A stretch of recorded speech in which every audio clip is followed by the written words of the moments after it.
What's poppin', y'all? My name is Phyllis McKenzie, and welcome to Care Life Podcast.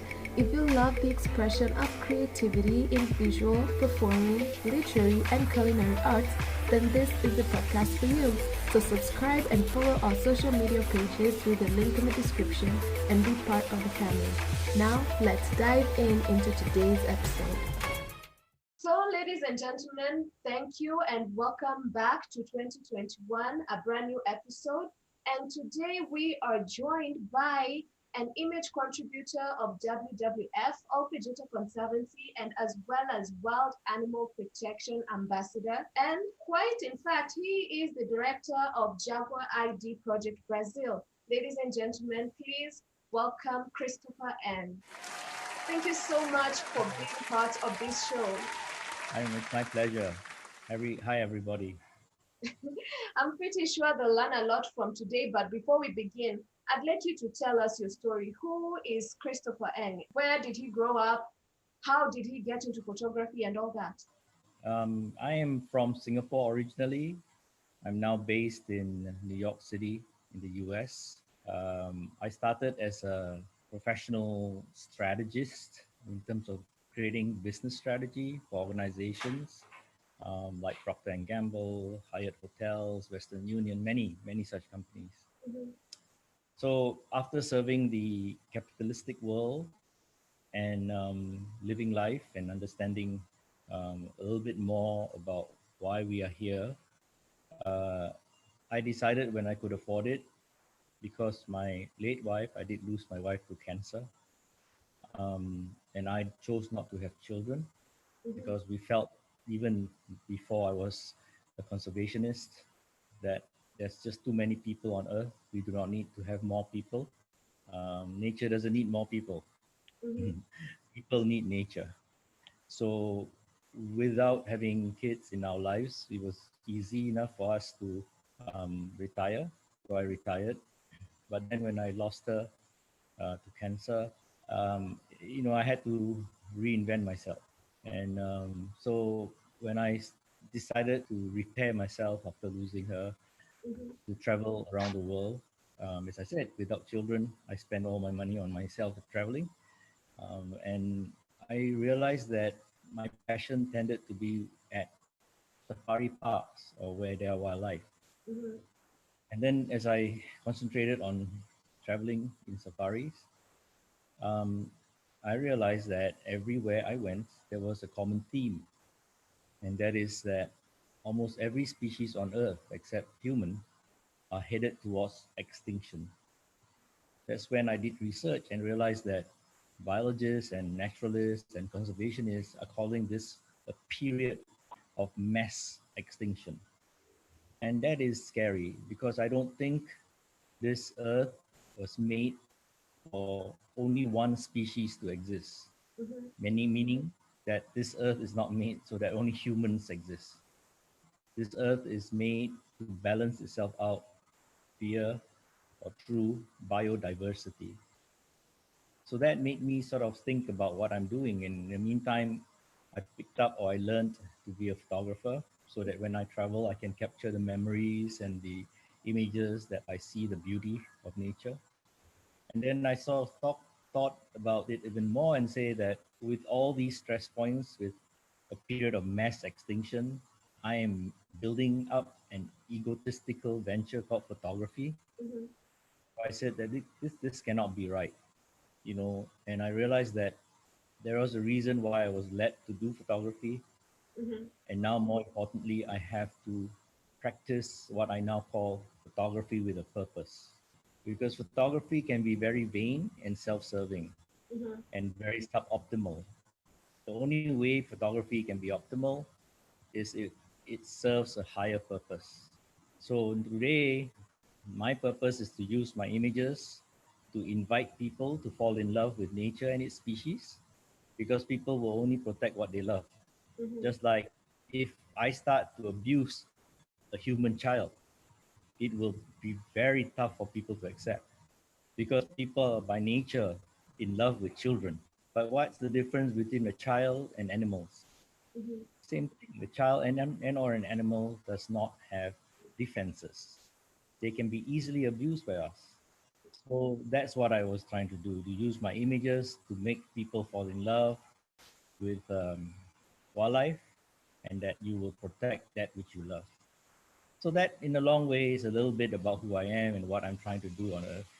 And you've mentioned about your photography having a purpose. And when people look at your gallery on Instagram, mostly, you have a lot of photos of animals in their natural habitat. As a photographer, how do you manage to capture these moments so that they deliver the message of environmental conservation? Wildlife is there not for us to turn into pets or turn into captive Mhm, animals so that it will amuse us. To me, capturing a wild animal is mhm, no different than capturing a child. Where you put the child in a cage and then it serves to amuse you. That to me is abuse. This doesn't mean that all zoos or places that have captive animals are bad, because there are many zoos, many places where they have these captive animals to save them because they are orphaned, or they are ones that needs to be saved.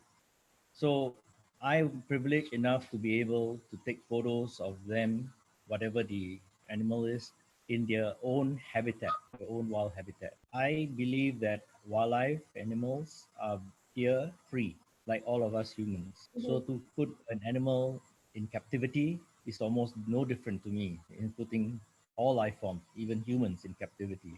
So they are born to be free, and nature has allowed their habitat to enrich them, to give them the food they need to sustain them. Let me also say at this point that there are many conservation organizations and zoos that I don't support all zoos, but I do support those that are sanctuaries, ones that save these wildlife, look after orphaned wildlife. So those are ones that are there to do a good thing. But by and large, I believe animals to be free and need to be in their own element, mhm. meaning their own habitat. I'm fortunate enough to be able to visit them wherever they are. Tigers in uh, India, polar bears in Manitoba, which is in Canada, or lions in Kenya, where you are from, Phyllis. And I've actually done a conservation documentary there with a big TV organization. So anyway, yes, they are there free. So we go to where they are. We try not to encroach on them. We don't impose on them anything. We do not feed them. We do not bait them. We just be patient and wait and see what they do. And if you sit in long enough, 2, 3 hours with a cheetah, with a lion, with a tiger, you will see they will do things that will amuse you. And sometimes you see, oh, from the back of a tree, a cub comes out to greet the dad or greet the mom. And that's when you really, as a animal lover, tear up and say, oh my God, the 3 hours of waiting in the hot sun paid off. And you get the opportunity. That's when I take my shots. So I take moments of animal behavior, animal interaction, and I think that's what people like and they enjoy. So yeah, I hope that answers your question. It does. And you are so right about that because personally, I've been through a lot of safaris since I was young till right now. And it may be because that, yes, I live in a country that the national park is literally inside the city, but it's also because that I'm a national and international animal lover. I love conservation itself. And what you've said about animals being in their natural habitat, I find that people don't tend to understand that because you find that rich people from around the world, they visit Africa and they're like, okay, I love that monkey, I'll buy it, and they buy it and keep it as pets. But this monkey is suffering in this human world because its natural way of life is being outside in nature. And you'll find that others go to India and they are amused by some tiger and they buy this tiger and they keep it in their homes in LA. And it's not quite good. And people might think that having exotic animals is some kind of prestige amongst them. Yes, it's a prestige amongst you, but I don't think that they're caring so much about these animals themselves. Because if the tables were turned and an animal decided to take you into its own natural habitat, I'm not sure that you would like it. Or what do you think? No, for sure, for sure. You had mentioned, Phyllis, earlier Mm-hmm. that I'm an ambassador with the World Animal Protection Mm-hmm. organization. Mm-hmm. And the purpose of that organization, they invited me to be their ambassador, is because of what I stand for and what I do in conservation. Mm-hmm. They are working with the UN, United Nations, along with many non-governmental and governmental organizations to try to ban a strict legal banning of exotic wildlife trade forever. So that's why I said to them, yes, it would be such a privilege for me to be one of the ambassadors. Mm-hmm. So Phyllis, again, you're very right. The captive animals for the exotic world wildlife trade is wrong. Mm-hmm. It is cruel. They are not here to amuse us. They are here just like we are, to exist, to coexist, to create biodiversity balance on Earth, and to have their own offspring, to have their life the way they are. And if you want to enjoy them, go to them. Don't take them with you. Don't take them away to where you are. That is totally wrong. But this is the challenge that we conservationists have. Mm-hmm. The indifference is an indifference that humans have towards the other species that we share this earth with. So the only way we can counter this indifference is doing what I do and many other people like me do. We try to bring them to the masses, Mm-hmm. try to show to the masses that they love too, they feel pain too, no difference. Mm-hmm. So we have to be a little bit less egotistical as humans, and Mm-hmm. we have to be a little bit more respectful of all life forms, not just the human life form on Earth.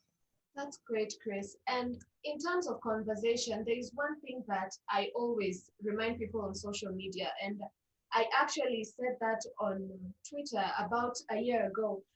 What I mentioned was that we humans will be the cause of our own demise and the demise of the entire planet.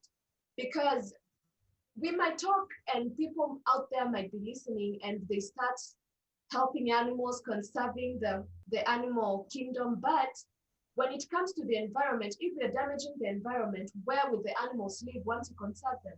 So do you have any advices as an activist on nature, on a way we can balance both the flora and the fauna in our environment? Yeah, you've stated it so rightly, Mm-hmm. Phyllis. Congratulations. Seriously, there is a quote I use during my conservation talks that says this. It sounds very counterproductive, like it's a conflict, but it's not a conflict of ideas. Because if you listen carefully to the quotation, Mm-hmm. and you will figure out exactly what you just said, Phyllis. And that is this: the quotation goes like this: the most successful species will create its own will create its own demise. So in other words, if you are the most successful species, be careful, because you will be so successful that you will make everything extinct and you will become extinct after that. Mm-hmm. Because if we keep devouring this earth, and already, just as the statistics on earth, 96% of earth has already been colonized by humans. Mm-hmm. Colonized in the sense of being occupied by and rearranged by humans. The wildlife have only 4% of earth left Mm-hmm. on their own. 4% for every other species on earth. 70% of birds that are on earth are poultry and farmed animals for us humans. 70%. Only 30% of birds are wild. Think about it. Yeah. So when I say we are in a period of mass extinction, I'm not kidding. I'm serious, and so are many, many, many other people who have talked on this subject. We are concerned. We are very concerned because, as I said, I don't think humans are the only species that should exist on Earth. Mm-hmm. Because if that's so, we should have just not had any other species, right? We'll just have Earth and us. Mm-hmm. But no, Earth has been around before us. Almost every animal here on Earth, insects and fauna and flora, has been here before humans. We are one of the youngest evolution. So yeah, we need to be a little bit less indifferent. We need to be a little bit more deep thinking, Mm-hmm. and we'll need to be, I don't know, just caring a little bit more than just the human race. and you ask me what do you do as an activist, Mhm. you cannot force the whole world to your point of view, but you can show up, you can use your talents to promote your point of view. That's what Mhm. I'm trying to do. So what can I do? What can you do? What can anybody do? We can all use what we have with our consciousness, because a lot of people don't have your consciousness or my consciousness Mhm. about conservation, nature, and wildlife. But it behooves us to try to make as many people come to our viewpoint as possible. And to those listening out there, I know some of you might be seated there and be thinking, Chris and Phyllis are in on their heads. That cannot happen. As a matter of fact, it has already started happening because a couple of years back, sadly, they announced that the ice caps are melting in both the northern and southern hemisphere. And when you come into my own country in Kenya, we literally have the last remaining mountain bongos, 150 of them, which 100 years back, they used to roam in each and every country that had mountains, meaning each and every country on this planet had mountain bongos. And it was because of climate change, humans taking their lands and being driven out of their natural habitat that right now they are only 150. So from wherever you are, in your own country, in your own little town, just try your own conservatory service to the natural habitat. You could plant trees every week somewhere, just a single tree. Or you could maybe decide to take a certain part of land and decide, okay, this part, as a community, we won't plant anything, we won't dig anything, we will plant trees, let animals come here, let's say little rabbits or birds. Isn't that a great idea, Chris? Yes, I think your point about planting trees, which is so simple, if you Yeah, have a garden, if you have a backyard, plant trees. You're right. And that will help to, regenerate earth, because, plants, trees, flora, fauna, as Phyllis mentioned, is what keeps our environment healthy. A lot of people, I in my presentation, another thing I say is that, it's a pity that trees do not provide us Wi-Fi. completely. If trees provide us Wi-Fi, we won't be cutting it down. Mhm. No, but trees only provide us oxygen, and trees only take away carbon dioxide from us. So we humans are so challenged mentally. Mhm. We value Wi-Fi more than we value that which keeps us alive, oxygen, and the need for carbon dioxide to be removed from the air so that we can breathe. Mhm. And that's the function of trees. So again, well done, Phyllis. You are remarkable. Thank you. You are right. Just plant more trees. And the other thing that is going to be a very sensitive thing I'm about to say, and I hope the audience and you forgive me. The United Nations reports that every year there are over 200 million unwanted pregnancies. 200 million people who don't really need or want to have children, because the women in these parts of the world are not empowered. The way that we can change this, and the less humans means the less what Phyllis is talking about, Mhm. habitat encroachment, urban sprawl, and all that is taking away natural habitat from other living forms, is because of human population explosion.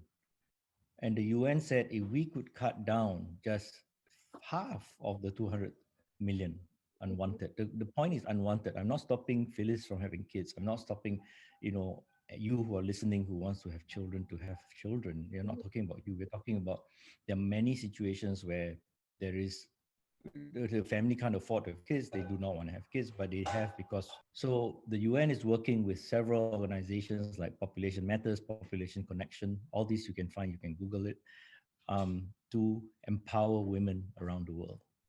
Once we empower and educate women, and I'm not saying that women are not educated. No, what I'm saying is educate them about reproductive health. It will cut down unwanted pregnancies. Okay, so the operative word here is unwanted pregnancies. And that is, education about contraceptives and all that. And I know people who are religious may have a problem with contraception, Mhm. but to bring a child on this earth that you cannot provide for, I think that is a bigger sin. Mhm. So we need to also use what the divine has given us. Reason. Divine has given reason. When God asked Solomon, "What do you want? I can give you one wish. What do you want?" Solomon didn't say, "I want money. I want fame." He said, "I want wisdom, God." And God said, "Well done, my son." Because with wisdom, he became the richest person in the Bible, the Solomon mines. Those who know the background on King Solomon's mines. So King Solomon became rich not by asking for money. He became rich by asking for wisdom from the divine. So I ask the same for all of us. Let's all ask for wisdom so that we can use our wisdom to do right by not just humans, but by all life forms on earth. As I said, I repeat this. I don't think the intention is for only one species, the human species, to inhabit the world, the earth. Okay, Chris, I'm looking at your Instagram right now, and a couple of days ago, both you and Animal Protection had a similar post. And I was very intrigued by it because there were some things that I never knew that were part of animal conservation. And for those who aren't following him, I'll read this out for you. It says how you can help animals in 2021. A, eat less meat. Two, support legitimate sanctuaries. Three, never take wildlife selfies. Four, avoid elephant rides. Five, don't swim with dolphins. Six, boycott factory farming. Seven, never keep otters as pets. Eight, fight climate change. Nine, do not go to reptile shows.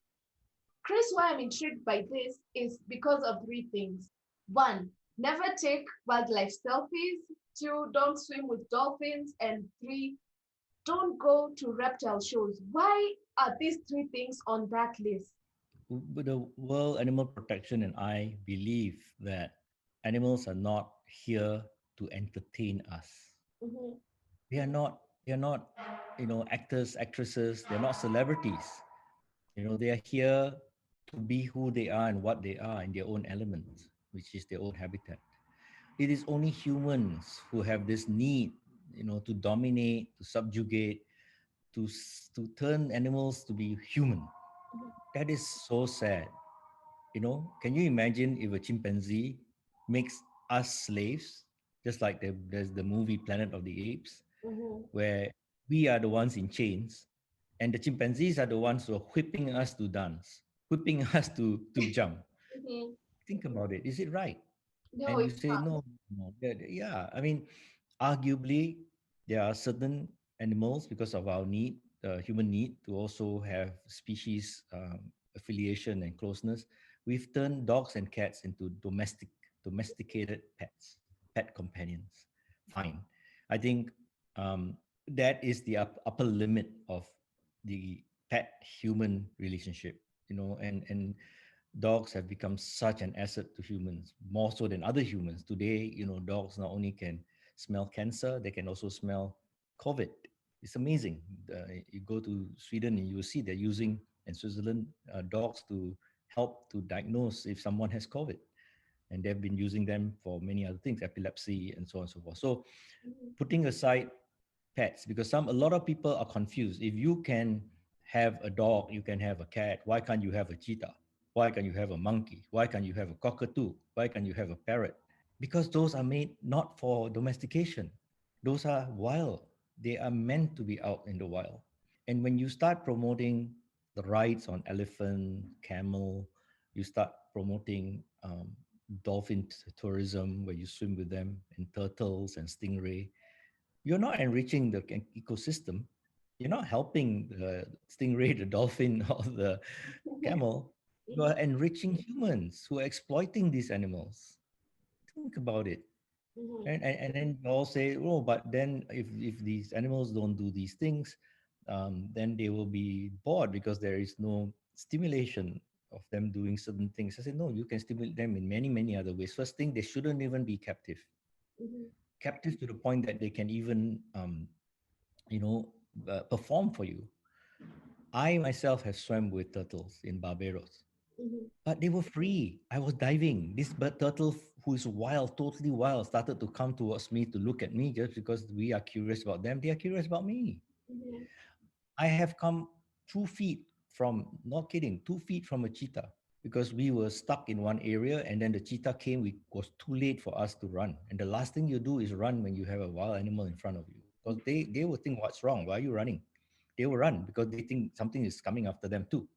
Mm-hmm. So we don't run. We stay calm. We don't look at them in the eye. We go to the side, give them the side. We sit down. We show them we are no threat. And this cheetah walked past me 2 feet away. So those kinds of situation is different from a situation where you go to a place and you go and pet a cheetah. Mm-hmm. You know, I know there are places that do have that, and that's partly because often OFTEN and often ORPHAN often cheetah has been raised by humans, Mm-hmm. and these nice people have saved this cheetah who have died in the wild, and this cheetah becomes almost like a pet. Not a lot of species can be that way. It just happens that cheetahs are very docile compared to a lion, a tiger, a Mm-hmm. civet cat, and many other species. So it really all depends, Phyllis. There's no 100% in this rule, but by and large, World Animal Protection and I do not believe that animals exist for entertainment. Mm-hmm. I think that's the bottom line. And if it doesn't enrich the animal's life, it doesn't help the animal, then who does it help? And most times it's humans, and that's the problem: the human indifference, the human ego, the human lacking of empathy. Chris, we all know, as anybody who has had experience with photography, it's evident that a picture is worth 1,000 words, be it positive or negative. But for you personally, when you're out in the wild about to take these pictures, what runs through your mind? I would like to bring you, as I said, my purpose is to use my photos to invite you to fall in love with them, Mm-hmm. right? With nature and its species.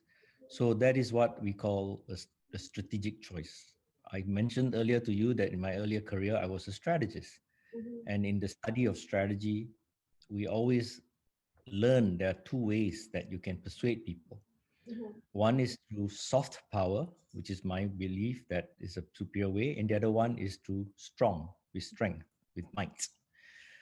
So there is a choice you make. You can show a rhino bleeding to death with its horn being cut, or you can show a rhino loving life and living with its family with a baby rhino next to it. I, in my studies, shows that I get more attention and I get more engagement from the soft power rhino, the one with the mother playing with the baby. And people get very turned off by a photo of a bleeding rhino with no horn. But that doesn't mean you cannot use both. But I made a choice, a strategic choice, that I want you to fall in love. So I do not show the negative side. I talk about the negative side, but I show you the positive side. So in other words, if I show you a cute baby and then I say that this cute baby's life is endangered, I think it affects you as much as if I show you the baby being abused. Mm-hmm. So it was a choice I made, that I prefer to use photos that charm people in charming moments, as I said, in their element, doing what they do. Because if you really sit down and you look at these animals in their wild, happy, and in full flare, Mm-hmm. they are so adorable. Mm-hmm. Like you say, Phyllis, you're fortunate that you are you live close to Nairobi National Park. I've been there. I love it. Mm-hmm. To see you can identify with this, to see the hyena family playing with the pups. Mm-hmm. I, it's amazing, you Indeed. know, right? To see a lion cub snuggling up to mom or to dad, and then dad pushing the cub away because dads are Or always a grumpy. giraffe with its A cow. giraffe, yeah, and the giraffe trying to stand up or drinking and then quickly unspreading the leg Mm-hmm. so that they can finish drinking because they're vulnerable when they are down drinking. Uh, I guess Phyllis, until and unless you have experienced what you and I have experienced, Mm-hmm. because you're lucky to live in Kenya. I'm fortunate to be able to visit Kenya. Others have to live through my photos and the photos of other people, the videos of other photographers and videographers. Mm-hmm. So that's our purpose. We bring these images to people who have not the opportunity to appreciate what we appreciate. And even if you can convert one person, that's one more person, Mm-hmm. into our thinking. Chris, what advice would you give any person out there, be it young and old, who would love to go into a career similar as yours? You in anything that you want to do, Mm-hmm. you have to be you have to have clarity why you're doing it. And I've spoken with and counseled many people, Mm-hmm. especially my mentees, my nephew, my nieces. And the first time when you ask them, what do you want, and the first thing they say, make money, right? It's like almost everybody's goal. You see, Mm-hmm. the thing is that is a very false goal. No, it is not about making money. You will make money if you do something that makes you passionate about, makes you wake up every morning excited about it. Trust me, when you do that, you will make money. So putting aside people who, I mentioned this only because most people, when you ask them what do you want to do with life, I want to make a lot of money. Mm-hmm. Putting that aside, as I explained, that is not a goal. You need to be clear about who you are, what your background is, your your life situation, and what you can do, because this is not a simple answer. um, Many people are not privileged enough to even have food on their table every day, to be sure. Mm-hmm. Others have more food than they need and they waste. So it depends on where you are on the economic um, continuum, Mm-hmm. right? And how you are in your life in terms of family, in terms of where you're situated, in terms of opportunities or not. Whatever the situation is, whatever your setting is, whatever your economic um, continuum is, you need to take all that is good about those things, leverage it for your purpose. Mm-hmm. So it doesn't mean that only if you are rich you can make a change in life. You need you're rich, you can engage in conservation. No, you can engage in conservation or whatever else you want to do. Educating women, empowering women. I don't know, whatever it is that you want to do. It has to come from clarity, Mm-hmm. from purpose, and passion. Like Phyllis, clearly, someone so youthful as you, Mm-hmm. I can feel your passion when you ask me questions. Mm-hmm. I can feel what you are trying to do in your purpose without even, I didn't ask you what's your purpose, but I can tell that you are an educator. I Mm-hmm. can tell that you are a very magnanimous person. You want to share knowledge, and I applaud you. So you are the answer to the question you ask. Mm-hmm. Yeah, you clearly know that you are articulate.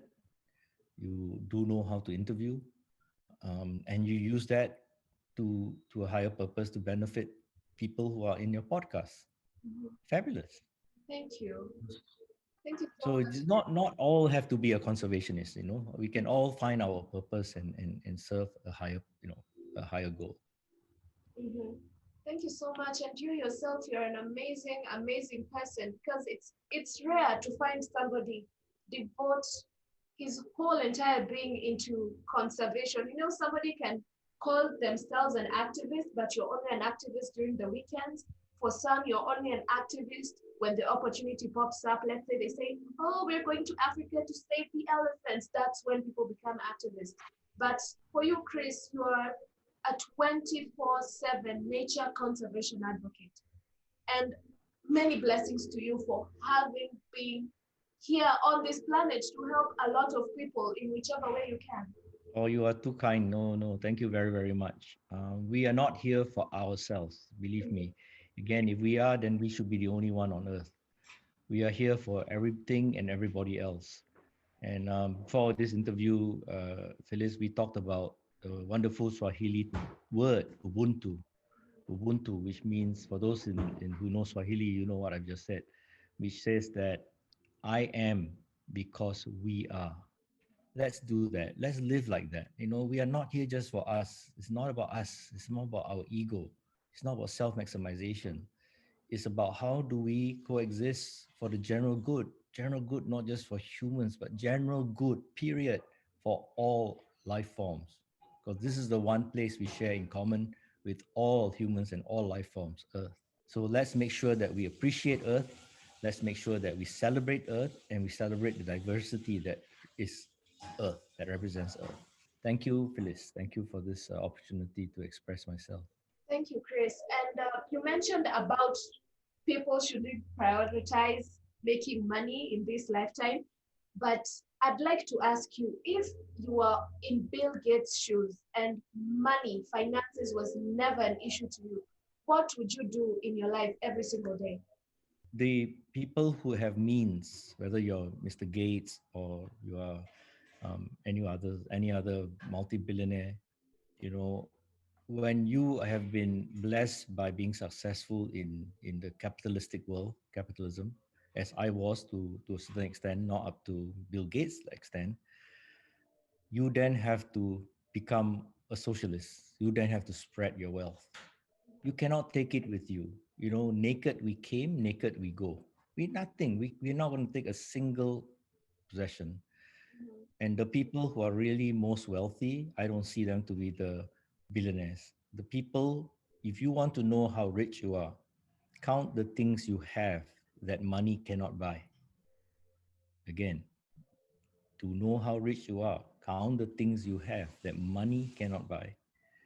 Money is very important. Without money, you don't put food in your mouth, you don't have a drink, and you will die without drinking and breathing. So yes, I'm not belittling or playing down money. I'm just saying that there is a role that money has in our lives. And if you are blessed enough to be super rich, give it away. If I have that much money, there are so much problems on earth, human problems, as we mentioned a lot today, conservation, wildlife problems. A lot of these organizations will get my money. They'll be beneficiaries because I can afford to. I can afford to pay the rangers who are now suffering because there's no business. And without the rangers now, especially in safari parks, the poachers are out because there are not many eyes out there looking out for. When we go around safari, the proper safari, the eco-friendly safari, low impact safaris as we call it, we are the automatic eyes and ears that holds back poachers from coming. But now, since COVID, the incidence of poaching has risen by more than double, much more than double. See, so if I have that kind of money, I will just pay and make sure there are more rangers out there, policing the anti-poaching rangers that will stop the execution of wildlife. And there are many other things, like Bill Gates, I think, has done a great job. He has helped to almost eradicate malaria in Africa by something so simple, just providing mosquito nets. And now, the UN, I mentioned to you guys about unwanted pregnancies. We are trying to approach him to see if he can help to use the money to empower women so that we can have less unwanted pregnancies, with contraception and so on and so forth. So yeah, those who have been blessed with money, use your money with the higher purpose, combine the two, and then provide. I agree with you 100% because you'll find that not all, but majority of the rich and wealthy people out there are the people who are encouraging gentrification in neighborhoods and cities around the world. But I know it's unavoidable. It will come here. We are moving forward into the future. We can't live in the past. But I prefer that instead of using this money to develop cities and make more factories and deplete the ozone layer by what they're doing, it's better that they also put in some effort into conserving the environment. Because let's say, for example, in America, they have 4%, only 4% of natural habitat that's untouched. And probably in the future, this 4% will also disappear due to gentrification. But if people would take a stand and say that only cities should be developed, any other place outside the city should be used for animal conservation, I think that would be a huge step for everybody and also for the nature itself. So I think you're 100% right. Um, but we have an opportunity to restage everything. Phyllis, so hear me out on this one. This is a little bit more complicated and complex. Okay, so let's start from the beginning in terms of evolution. You have the Big Bang, estimated to be about 11 billion years, 11 12 billion years ago, and then our solar system was created about 3.5 billion years, and that's how Earth was created. And then you have got life forms that came, and then about 200,000 years ago, the Homo sapiens came, right, which is our genus, our origins. In the billions of years of existence, we being only in the hundreds of thousands of years of existence, as a species, we have not really learned to maximize our own species impact on Earth. Let me explain. If you think about bees, they have been around millions of years before us, hundreds of billions of years before us. So they've had 100 million years to create an evolution where they are clear about their role. There is a queen bee, there's a worker bee, there's a soldier bee, and they are very productive and they are very net contributive to the environment. Okay, without bees, the human agriculture that we need to feed us is going to go. There is in biology different species, different classifications for species. Believe it or not, even the simple earthworm is considered the foundational species. Why? Because without earthworms, no life forms exist. We have no plants. We have no plants. We have no herbivores. No herbivores. There's no carnivores, and the circle goes around. For we humans, we are not even asking humans to be a foundational species because we don't exist on Earth and the Earth will continue. But you take earthworms out of it, that's why they're called foundational species. We are in trouble. The Earth is in trouble. All life forms in trouble, right? So we are at best a keystone species. But I believe that as a keystone species, we have not met up with enough tragedies. COVID is one example, and there may be way more than COVID that will come to put us, the human race, on our knees, and we'll be begging for living. It will come. It might not be in my lifetime, but I can tell you, in 100,000 years from now, if humans exist, we will be reconfigured differently. So think about it. 200,000 years ago, we came. It was all this pollution and destruction. By the way, humans are the only species that pollute. Okay, we are the only species that is net negative on Earth. The reason we became net negative is only 10,000 years ago. 200,000 years of existence, 10,000 years ago, we started to create civilizations. When we create civilizations, we started to settle down. It's when we start to settle down that we did not give Earth a chance to recover. 190,000 years before we settled down, we were nomadic. We moved around, no different from the Maasais, no different than from a lot of tribes in the world. Because that's how we're meant to exist. Because if we keep moving around, we give the parts of Earth we have extracted to rebuild, right? To come back. And then we go around again. That's how we were meant to be. It was since we started to create civilization. And so when you mentioned progress, progress in what sense? Progress in ending life on Earth through human existence?